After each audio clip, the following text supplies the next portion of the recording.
Hi guys, so today exercise we're going to be looking at increasing our criteria of the distraction game. So for this one we're going to do what we call a throw out game. So we've already looked at just getting eye contact generally around the house, in the garden, then progressing that to other areas. A really nice thing to do is to go to your local park and sit on the park bench. And you can just, ask for eye contact. So just building up the criteria of different distractions around you. For this one, we're going to use the lead and harness because we want to have a little bit of a stopper on the dog from actually getting hold of the treat. So we're going to have both of us standing together and I'm going to throw the treat away from us. The idea, obviously, for a dog that's not used to the game is that they're going to charge after the treat, and Millie might do exactly the same. She is used to playing this game, more so as a pup than now because we already have really good established eye contact, but it was something we did quite a lot when she was a pup. So we're going to throw the treat away from us, and the idea is that if she goes to try and get it, I'm just going to hold the end of the lead and obviously throw the treat far enough away that she can't get it at the end of the point of the lead. And obviously if she does go and try to get it, I'm just going to stand and hold the lead, and the tension itself, she'll create that tension by running to get the treat. As soon as, and it can take any length of time, it depends obviously on how well you've built up your eye contact or how well the dog wants to play the game, but as soon as you get that turn away from the treat, so the dog actually turns its head and looks towards you, that's when you're going to click, or you're going to say your yes word, and the dog will then come to you because it knows through reinforcement that your click or your yes word is instantly going to produce a treat for them. So they know that that's going to come, and that's the reinforcement part.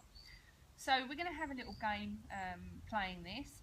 Once we've established that we've got really good response and the dog's learning to ignore the distraction that's going on around him, in this case the piece of food that's being thrown out, you can then start increasing that to a ball, a fluffy toy, or something the dog really likes. If they constantly chase your slippers, it could be a slipper. Anything that the dog really goes for, and then again, as soon as they look away from it, you then click and reward them for coming back to you and giving you some eye contact.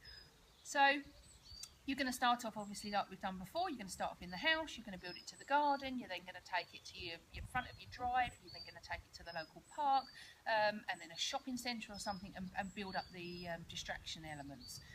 Really, all of these sort of 3 key exercises are just a basic essential toolkit for you to have between you and your dog. So it's really, really fun games. Everything we do should be fun with our dogs. If you're not enjoying it, they're definitely not going to enjoy it. So we need to make sure that it's fun. So I'm going to stand up and let Millie know that we're going to start. Good girl. Come on in.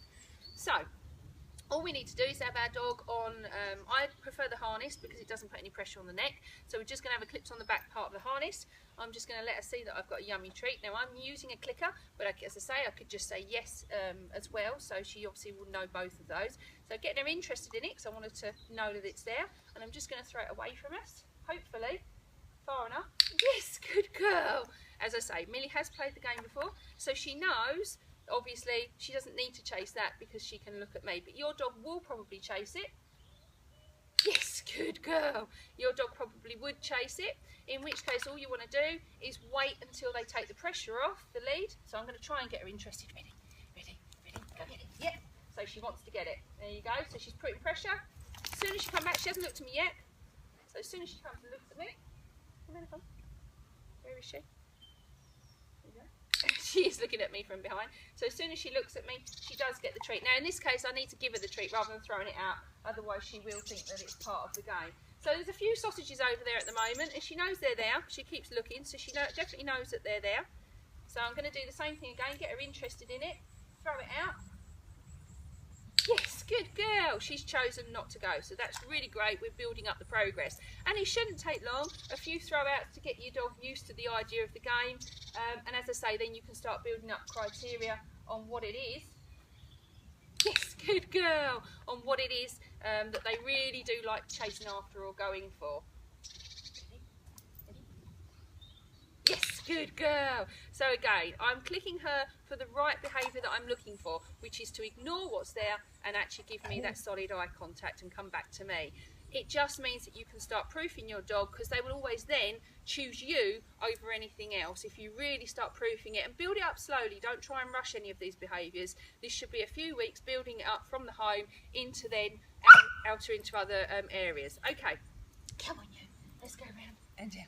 Okay, so we're going to finish up this little game, and I look forward to seeing you on the next exercise. Thanks, guys, from me and Millie. Over and out.